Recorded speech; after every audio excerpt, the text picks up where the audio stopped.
નમસ્કાર, આપ જોઈ રહ્યા છો news 18 Gujarati afternoon prime time bulletin સાથે ઉભરતા સમાચારમાં વાત કરીએ તો સોમનાથ મંદિર પર વિવાદિત ટિપ્પણી કરનાર મૌલાનાની શાન ઠેકાણે આવી છે। ફરિયાદ નોંધાયા બાદ મૌલાના સાજિદ રશીદીએ માફી માંગી છે અને તેણે કહ્યું છે કે હું સોમનાથના ટ્રસ્ટીઓની માફી માંગુ છું, મારો હેતુ કોઈને દુઃખ પહોંચાડવાનો નહોતો।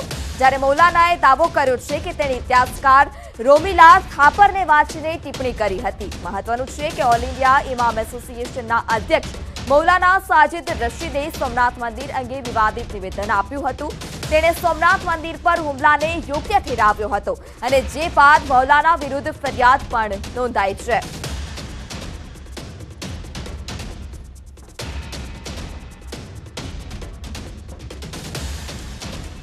उसके बाद में भी गजनवी ने वहाँ बाकायदा मुआयना कराया, पता कराया, अपने सीआईडी भेजे। जब पता चला कि हाँ ऐसा है, तब जाकर सोमनाथ के मंदिर पर चढ़ाई की। सोमनाथ के मंदिर को उन्होंने तोड़ने का काम नहीं किया, बल्कि वहाँ जो गलत कार्य हो रहे थे उसको खत्म करने का काम किया है। अरे हवे बात करिए भेदी पत्थरमारानी।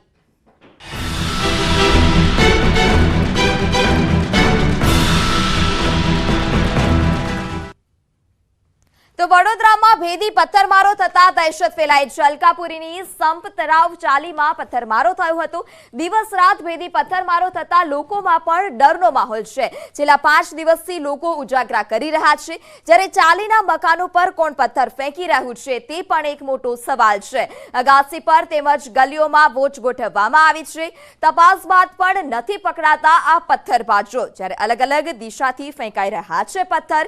સ્થાનિકોના જણાવ્યા પ્રમાણે 3 દિવસથી પોલીસ પણ આ વિસ્તારમાં આવીને પથ્થર ફેંકનારની તપાસ કરી રહી છે, પરંતુ પોલીસને આ રહસ્યમય બનાવ અંગે હજુ સુધી કોઈ ભાળ નથી મળી। એટલું જ નહીં, રહીશો પણ જણાવી રહ્યા છે કે પથ્થરો મોટા હોવાને કારણે વાગવાનો સતત ડર પણ છે। અમે બાળકોને ફળિયામાં રમવા પણ નથી જવા દઈ શકતા।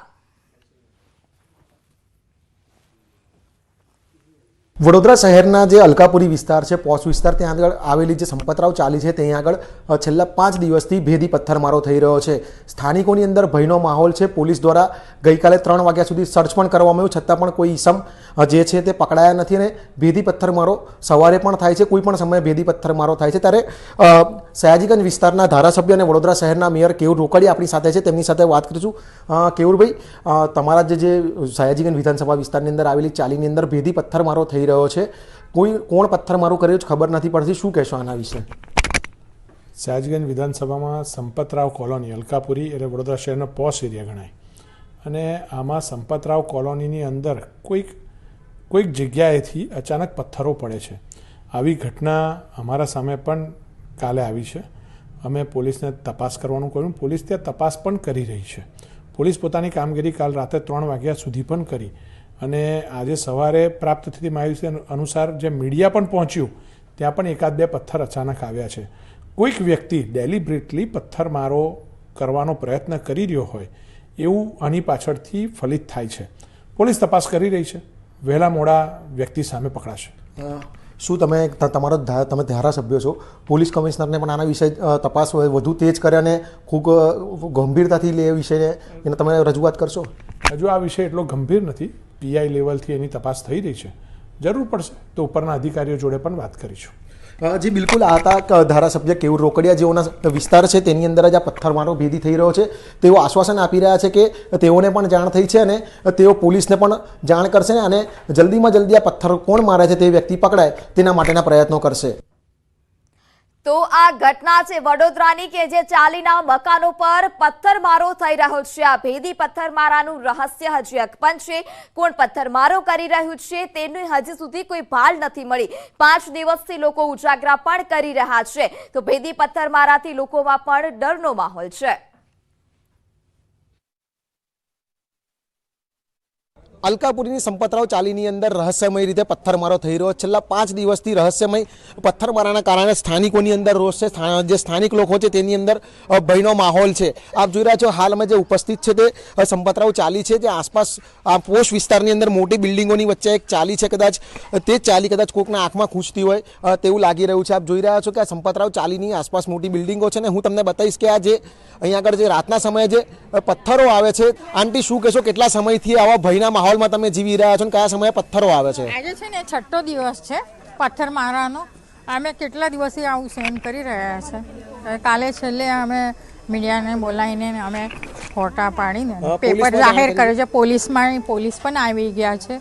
પોલીસો રાતે 10 વાગ્યાના આવ્યા હતા. 3 વાગ્યા સુધી અહીંયા પોલીસવાળાઓ પણ ટેરેસ ઉપર ફરીને છોકરાઓને લઈને ફર્યા છે.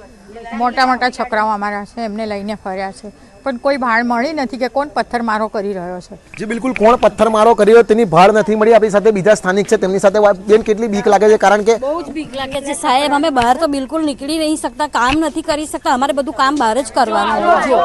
જો અત્યારે હાલમાં પડ્યો સાહેબ, જો પડ્યો ને, તમે જોયો ને. હાલ તમને બતાવો કે હાલ જ જે પથ્થર જે છે કે અહીંયા આગળ ન્યૂઝ 18 જે ગુજરાતી જ્યારે અહીંયા આગળનું કવરેજ કરે ત્યારે જ આ એકદમ પથ્થર આવ્યો છે. હું આપણે જેમની સાથે કઈ આગળથી પથ્થર કયા સમય આવ્યો પડ્યો? તમારી સામે જ પડ્યો, તમે જોયું બી, અને કઈથી આવ્યો ખબર નથી પડતો. અમને હાલત પડ્યો. પોલીસને જાણ કરી છે? પોલીસે શું કાર્યવાહી કરી છે? પોલીસ 3 વાર આવીને ગઈ છે. 2 દિવસ પહેલા અમે કમ્પ્લેન કરેલી. એ બી રાત્રે 3 વાગ્યા લગી શોધ્યું બધે, પણ એમને બી કંઈ મળ્યું નથી. એ સાંજે છે ને 7, 7:30 થાય, 8 વાગે થાય, 6 વાગે, ગમે ત્યારે પણ પથ્થર આવે. એટલે બચ્ચારા હું કાયમ માટે પાથરીને એને મૂકું છું, જમવાનું પણ મૂકું છું. જેવો પથ્થર આવે બિચારીની આંખમાં વાગ્યો એટલે મેં એને લઈ લીધી અને ઘરમાં લઈ જઈ અને એને દવા નાખી એટલે એની આંખ ખુલી. લોકોની સાથે જો વાત કરવામાં આવે તો જે પ્રાણીઓ છે તે પણ ભયની અંદર, દહેશતની અંદર જીવી રહ્યા છે. તમને જે પ્રમાણે બતાવ્યું કે માણસો તો દહેશતમાં છે, સાથે પ્રાણીઓ પણ દહેશતમાં છે. પણ સૌથી મોટો સવાલ એ છે કે પોલીસમાં ફરિયાદ કરી છે, પોલીસ રાત્રે સુધી વોચ ગોઠવે છે, પરંતુ કોઈ હાથમાં નથી આવતું. છતાં કોઈ પણ સમયે પથ્થર તો આ રહસ્યમય પથ્થરમારો કોણ કરી રહ્યું છે, કોણ કરાવી રહ્યું છે, ને કયા ઈરાદાથી કરાવી રહ્યું છે, એ સૌથી મોટો સવાલ છે. અંકિત ગોંશીકર, ન્યૂઝ 18 ગુજરાતી, વડોદરા. સમાચારમાં આગળ વાત કરીએ ગાંધીનગરની, તો ગાંધીનગર મનપાની સામાન્ય સભામાં હોબાળો થયો છે. કોંગ્રેસ કોર્પોરેટરે સામાન્ય સભામાં હોબાળો કર્યો. પ્રોપર્ટી ટેક્સના વધારા સામે વિરોધ કરવામાં આવ્યો છે. પ્રોપર્ટી ટેક્સનો વધારો રદ કરવા કોંગ્રેસની દરખાસ્ત છે. તો મનપાની સામાન્ય સભામાં હોબાળો થયો. કોંગ્રેસ કોર્પોરેટરનો હોબાળો હતો. સંવાદદાતા મયુર માકડિયા ફોન લાઈનથી અમારી સાથે જોડાઈ ચૂક્યા છે. જી મયુર, સામાન્ય સભામાં હોબાળો થયો છે, વિપક્ષે વિરોધ નોંધાવ્યો છે, શું વધારે માહિતી? બિલકુલ, ગાંધીનગર મહાનગરપાલિકાની સામાન્ય સભા આજે મળેલી હતી અને તેની અંદર જુદા 21 જેટલા એજન્ડાઓ જે છે તે ચર્ચા કરવામાં આવી રહેલી હતી. ત્યારે જ કોંગ્રેસના જે કાઉન્સિલર છે તેમના દ્વારા વિરોધ નોંધાવવામાં આવેલો છે. ગાંધીનગર મનપાએ જે પ્રોપર્ટી ટેક્સની અંદર ₹5 થી લઈ અને 10, એટલે કે જો વાત કરીએ તો 10 થી 15% વધારો છે તે કરેલો છે, અને તે જ મામલે કોંગ્રેસી કાઉન્સિલર દ્વારા એ વિરોધ કરવામાં આવેલો છે. કોંગ્રેસી કાઉન્સિલરનું સ્પષ્ટ કહેવું છે કે હજુ સુધી ગાંધીનગર મનપા જે છે તે પૂરતી સુવિધા નથી આપતી, અને તેના સ્થાને જે છે ગાંધીનગર મનપા એ પ્રોપર્ટી ટેક્સ ની અંદર વધારો કરી રહેલી છે. પૂરતી સુવિધા આપ્યા બાદ નાગરિકો પાસેથી પ્રોપર્ટી ટેક્સ છે તેની અંદર વધારો કરી અને તે વસૂલવામાં આવે, અને તે જ મામલે તેમને પ્લે કાર્ડ બતાવી નારેબાજી કરી અને જે છે તે સામાન્ય સભાની અંદર પોતાનો વિરોધ પ્રદર્શિત કરેલો. જી મયુર, સમગ્ર માહિતી બદલ આભાર. તો ગાંધીનગરમાં સામાન્ય સભા મળી હતી, જેમાં પ્રોપર્ટી ટેક્સના વધારા સામે વિપક્ષે વિરોધ નોંધાવ્યો હતો. પ્રોપર્ટી ટેક્સનો વધારો રદ કરવા પણ કોંગ્રેસે માંગ કરી છે.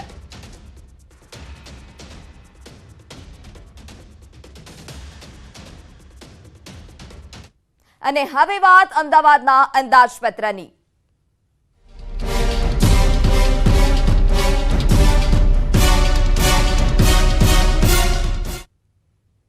અમદાવાદનું વર્ષ 2023-24નું 9,482 કરોડનું બજેટ રજૂ કરાયું છે, અને જેમાં અમદાવાદ વાસીઓને પ્રોપર્ટી ટેક્સમાં એક તરફ રાહત અપાઈ છે. આ સાથે જ પ્રોપર્ટી ટેક્સમાં નજીવો વધારો પણ કરાયો છે. સુધારેલા બજેટમાં 3 વર્ષ સુધી જૂની જંત્રી પ્રમાણે પ્રોપર્ટી ટેક્સ લેવાશે. રહેણાંક અને કોમર્શિયલ મિલકતોના દરમાં નજીવો વધારો કરાયો છે. તો કોર્પોરેટરોની ગ્રાન્ટમાં 10 લાખના વધારા સાથે 40 લાખ કરવામાં આવ્યા છે. સોસાયટીઓ માટે 15 કરોડના ખર્ચે 80 લીટરના ડસ્ટબિન આપવામાં આવશે, જ્યારે દરેક ઝોનમાં મહિલાઓ માટે યોગા સેન્ટર બનશે. એએમસીના ખાલી પ્લોટનું વેચાણ કરી 250 કરોડની આવક કરાશે. મધ્યમ વર્ગ માટે 1500 LIG આવાસ બનાવાશે. મનપાના 15 વર્ષ જૂના વાહનો કાઢી નવા વાહનો નવી સબવાહિની ખરીદવામાં આવશે. તેમજ ઉત્તર પશ્ચિમ ઝોનમાં નવું સ્પોર્ટ્સ કોમ્પ્લેક્સ બનાવવામાં આવશે. ઓલિમ્પિક 2036 માટે સરદાર પટેલ સ્ટેડિયમનું નવીનીકરણ થશે. LG શારદાબેન હોસ્પિટલમાં ન્યુરોલોજી વિભાગની શરૂઆત થશે, જ્યારે ડાયાલિસિસ સેન્ટર બનાવવામાં આવશે. ઘન કચરાના નિકાલ માટે ન્યૂ રેફ્યુઝ ટ્રાન્સફર સ્ટેશન બનાવવામાં આવશે, જ્યારે ફાયર વિભાગ માટે અદ્યતન સાધનો પણ ખરીદાશે. પર્યાવરણની રક્ષા માટે વધુ 11 લાખ વૃક્ષો વવાશે. સાફ સફાઈ માટે સુપર સકર મશીન ખરીદવામાં આવશે. વરસાદી પાણી ભરાતા વિસ્તારોમાં અદ્યતન ટેકનોલોજીની દરેક વોર્ડમાં 2 વ્હાઇટ ટોપિંગ રોડ બનાવાશે.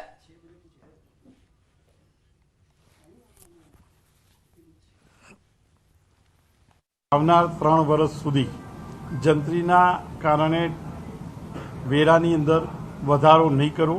આવનાર 3 વર્ષ સુધી આ જંત્રીનો અમલ વેરા પ્રત્યે નહીં કરવો એવો નિર્ણય કરવામાં આવ્યો છે, જેથી કરી અમદાવાદ મહાનગરની જનતાને દર વર્ષે 300 કરોડ રૂપિયાનો બોજામાંથી મુક્ત રાખવાનો પ્રયાસ કર્યો છે. એટલે 3 વર્ષે આ 900 કરોડથી વધારે રકમની બચત થશે. ટેક્સમાં પહેલાં તો કોર્પોરેશનની અંદર બાકી જેનો ટેક્સ છે એવા 3000 કરોડથી વધુ રૂપિયા બાકી બોલે છે જે ટેક્સ, એની અંદર સૌથી મોટી રાહત 100% વ્યાજ માફીની આપવામાં આવી છે.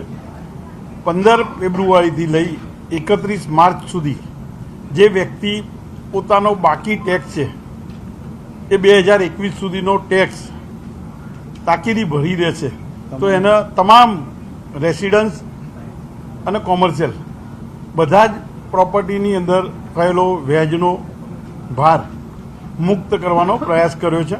આ વર્ષે કમિશનરશ્રીએ 150 કરોડના RCC રોડ બનાવવાનું, વ્હાઇટ કોપિંગ રોડ બનાવવાની દર્શાવ્યું હતું. એની સામે અમે બીજા 250 કરોડના વધારે દરેક વોર્ડમાં 2 રોડ વ્હાઇટ કોપિંગ રોડ બને, કે આવનાર દિવસોમાં જે રોડની ગુણવત્તા સારી હોય, જે રોડ 15 વર્ષ સુધી ચાલે, એટલે ડામરના રોડની જગ્યાએ વ્હાઇટ કોપિંગ રોડ બનાવવાનું નિર્ધારિત કર્યું છે. કમિશનરે પહેલીવાર LIG મકાનો 1000 બનાવવાનું નિર્ધારિત કર્યું હતું. અમે એમાં 1500થી વધુ બીજા નવા LIG મકાન બનાવવા, કે શહેરના નાગરિકને પોતાના ઘરનું સપનું, સારું ઘર, સારા વિસ્તારમાં ઘર મળી રહે એ માટેનો પ્રયાસ કરવા માટે વધુ 1500 એટલે કુલ 2500 LIG આવાસ બનાવવાનું નિર્ધારિત કર્યું છે. તો અમદાવાદ મનપાના બજેટને વિપક્ષ નેતા શહેજાદ પઠાણે દિશાહીન અને બોझ સમાન પણ ગણાવ્યું છે. कांग्रेस पार्टी इस बजट को यदि रेटिंग दे तो 10 में से 1 रेटिंग देना चाहेगी.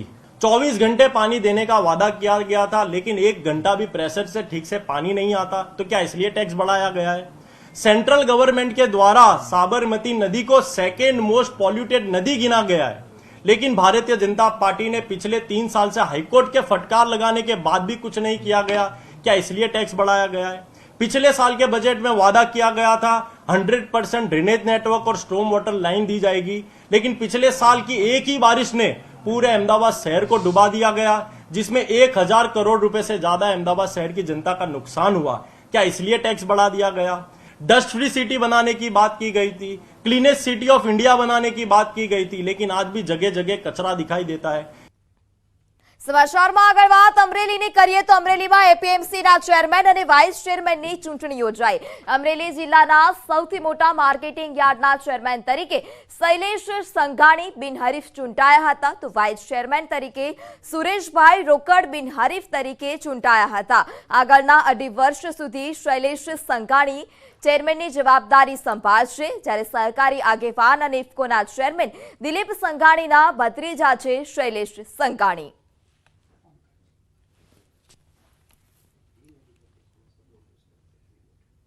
મોરબી પુલ દુર્ઘટના કેસમાં 2 આરોપીઓના જામીન અરજી નામંજૂર થઈ છે. આરોપી પ્રકાશ પરમાર, દેવાંગ પરમારની જામીન અરજી નામંજૂર થઈ છે. મહત્વના સમાચાર કે 2 આરોપીઓની જામીન અરજી નામંજૂર થઈ છે. મોરબી પુલ દુર્ઘટના કેસના 2 આરોપીઓની જામીન અરજી નામંજૂર થઈ છે. બંને આરોપીઓએ કરી હતી જામીન માટે અરજી. અગાઉ આ કેસમાં ઓરેવા ગ્રુપના 7 આરોપીઓના પણ જામીન નામંજૂર કરવામાં આવ્યા હતા. તો મહત્વના સમાચાર કે હાલ અત્યારે 2 આરોપીઓની અરજી નામંજૂર કરાઈ છે. નવા રોડમાં ઘાલમેલ કરનારા કોન્ટ્રાક્ટરની ખેર નહીં, ખરાબ રોડ બનાવવા બદલ જેલ થશે.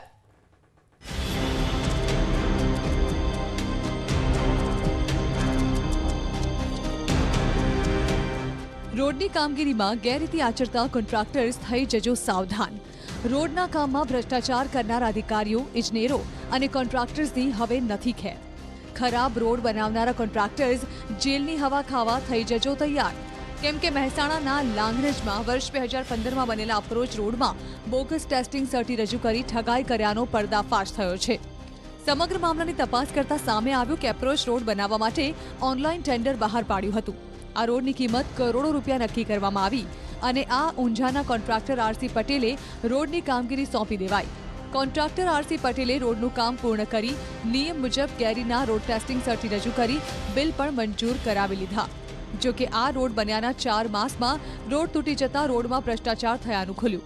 અરજીની તપાસમાં કોન્ટ્રાક્ટર દ્વારા રજૂ કરવામાં આવેલા ગેરીના સર્ટી બોગસ હોવાનો ખુલાસો થયો, જેને લઈને તકેદારી આયોગ દ્વારા જવાબદાર કોન્ટ્રાક્ટર સહિત અધિકારીઓ સામે ફરિયાદ દાખલ કરવા હુકમ કરતા આ મામલે પોલીસ ફરિયાદ દાખલ કરવામાં આવી છે. ક્વોલિટીનો સર્ટિફિકેટ કન્સર્ન્ડ અધિકારીઓ દ્વારા એવું જાણવા મળ્યું છે કે ખોટા રજૂ થયા છે અને આના બેઝ ઉપર માન્ય આયોગ દ્વારા FIR કરવા માટે સૂચન મળ્યા હતા અને આ સૂચનના અનુપાલનામાં અમારા XCN દ્વારા આ બાબતની FIR નોંધાવવામાં આવી છે. તે સમયે તત્કાલીન કાર્યપાલક ઇજનેર, નાયબ ઇજનેર, વર્ક આસિસ્ટન્ટની રોડનું કામ યોગ્ય થયું છે કે નહીં તે જોવાની જવાબદારી હતી. આમ છતાં કોન્ટ્રાક્ટરે મુકેલ બોગસ સર્ટી વેરીફાઈ કર્યા વિના જ કોન્ટ્રાક્ટરને બિલ ચૂકવી દેવાયું હતું. આ મામલે કુલ 5 સામે ફરિયાદ દાખલ કરી તેની વિરુદ્ધ કાર્યવાહી શરૂ કરી છે. કામ કરતા આના અમુક એન્જિનિયર્સ છે અને આ સાઇટ ઉપર કામ કરતા જે જવાબદાર માણસો છે આના ઉપર નોંધાવવામાં આવી છે. આમાંથી એક જે કર્મચારી છે આ મૃત્યુ પામ્યા છે અને બાકી જેટલા પણ છે આના નામ છે, આ બધા ઉપર FIR નોંધવામાં આવી છે. આ કેસમાં જેની સામે ફરિયાદ દાખલ કરવામાં આવી છે તે પૈકીના એક સરકારી કર્મચારીનું નિધન થઈ ચૂક્યું છે, તો 3 સરકારી કર્મચારી નિવૃત્ત થઈ ચૂક્યા છે. ત્યારે હવે આ કેસમાં આગળ શું કાર્યવાહી થાય છે તે જોવું રહ્યું. કેતન પટેલ, ન્યૂઝ 18 ગુજરાતી, મહેસાણા. છોટાઉદેપુરમાં પાલિકાએ કરોડો રૂપિયાના ખર્ચે બિલ્ડિંગ બનાવ્યું અને હવે તે બિલ્ડિંગ અસામાજિક તત્વો માટે અય્યાશીનો અડ્ડો બની ગયું.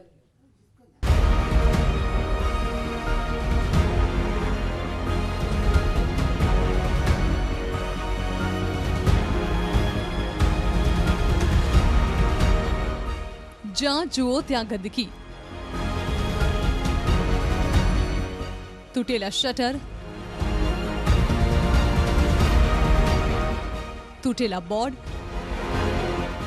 પાલિકાનું બિલ્ડિંગ બન્યું અય્યાશીનો અડ્ડો.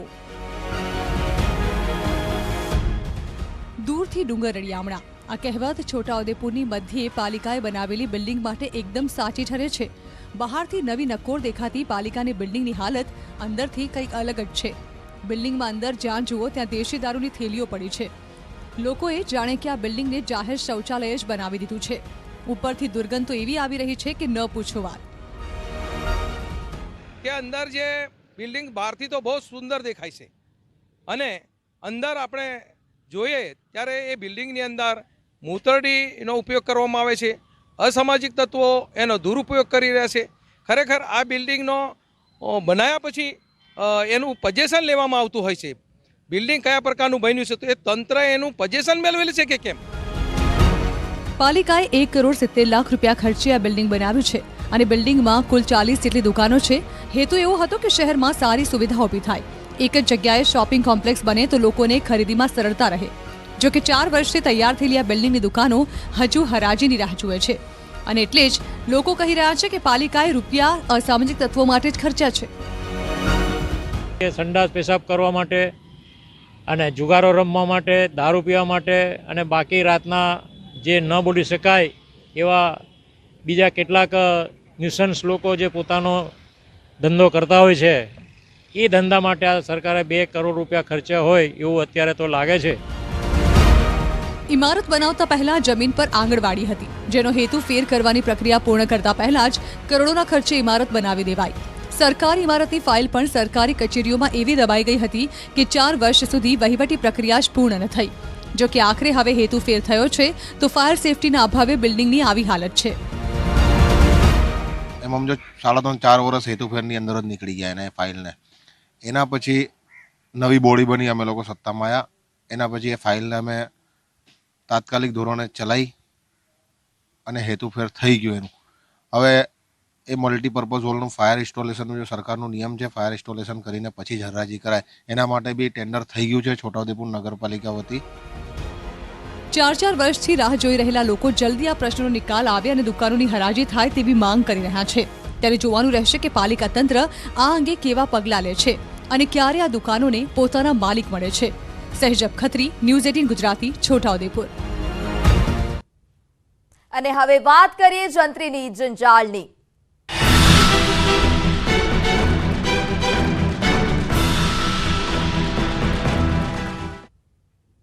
જંત્રીના ભાવમાં બમણો વધારો કરવામાં આવતા રાજકોટ બિલ્ડર એસોસિએશને ગુજરાત ક્રેડાઈ તેમજ રાજકોટ રેવન્યુ બાર એસોસિએશનના હોદ્દેદારો તેમજ સભ્યો દ્વારા કલેક્ટરને આવેદનપત્ર આપવામાં આવ્યું છે. રાજ્ય સરકાર દ્વારા જંત્રીના ભાવમાં બમણો વધારો કરવામાં આવ્યો છે ને ત્યારે રાજકોટ સહિત સમગ્ર ગુજરાતભરમાં જંત્રીમાં થયેલા વધારા બાબતે વિરોધ છે તે જોવા મળી રહ્યો છે ને હાલ અત્યારે કલેક્ટર કચેરી ખાતે ક્રેડાઈના ઉપપ્રમુખ તેમજ રાજકોટ બિલ્ડર એસોસિએશનના પ્રમુખ સહિતના જે હોદ્દેદારો છે તેઓ હાલ અત્યારે પોતાનું અરજી આપવા પહોંચ્યા છે. શું કહેશો પરેશભાઈ? બસ ખાસ કરીને જે રાતોરાત જંત્રીમાં વધારો કરી દેવામાં આવ્યો આ બાબતમાં અમે સરકારશ્રીને આવેદન દેવા આવ્યા છીએ. જંત્રી વધારા કરવાથી અમે એને વેલકમ કરીએ છીએ. જંત્રી વધારો કરવો જરૂરી છે, પણ એક સાયન્ટિફિક સર્વે કરવામાં આવે. જે વિસ્તારમાં જંત્રી વધારો કરવાની જરૂર છે એ વિસ્તારમાં વધારવામાં આવે. અમુક જગ્યાએ 200%ની 300% વધારવાની જરૂર છે, અમુક જગ્યાએ 100%ની 120% કરવાની જરૂર છે, અમુક જગ્યાએ 100%ની 80%. કારણ કે 2011-12માં જ્યારે સર્વે થયો હતો એ પ્રમાણમાં જે જંત્રી વધી હતી એ બધી જગ્યાએ સરખી નહોતી વધી. એટલે અમારી રજૂઆત એ છે કે બાંધકામ અને જમીન આને બેને અલગ કરવામાં આવે. કારણ કે કન્સ્ટ્રક્શન કોસ્ટ છેલ્લા 10 વર્ષમાં ક્યાંક 7,000 ફૂટ વેચાય છે તો આજે 7,000 રૂપિયા ફૂટ જ વેચાય છે. જમીનમાં ભાવ વધે છે, બાંધકામમાં નથી વધતા. એટલે બાંધકામમાં જ્યાં જ્યાં એની ઇફેક્ટ થાય અને જ્યાં એફોર્ડેબલ આવશે, એટલે માણસોને મકાન જ્યાં લેવું હોય એ મોંઘું થતું હોય, સપોઝ 6% સ્ટેમ્પ ડ્યુટી છે, 5% જીએસટી છે, હવે એફોર્ડેબલ હાઉસિંગમાં 11%નો ભાવ વધારો સીધો અમને દેખાય છે, જે સરકારને જંત્રી વધારવાના હિસાબે થાય છે. સરકારે 19,000 રૂપિયા પર સ્ક્વેર મીટર બાંધકામની જંત્રી નક્કી કરી છે, જે 2200-2300 રૂપિયા ફૂટ જેવી થાય છે. અમે લોરાઇઝ મકાન બનાવી અથવા ટેન્ડામેડ બનાવી અને લોરાઇઝ બિલ્ડિંગ બનાવી તો અમને એ 1,400-1,500માં તો ઘરમાં પડે છે. હવે 2200-2300 રૂપિયામાં અમારે બિલ કેની પાસે લેવા જવા?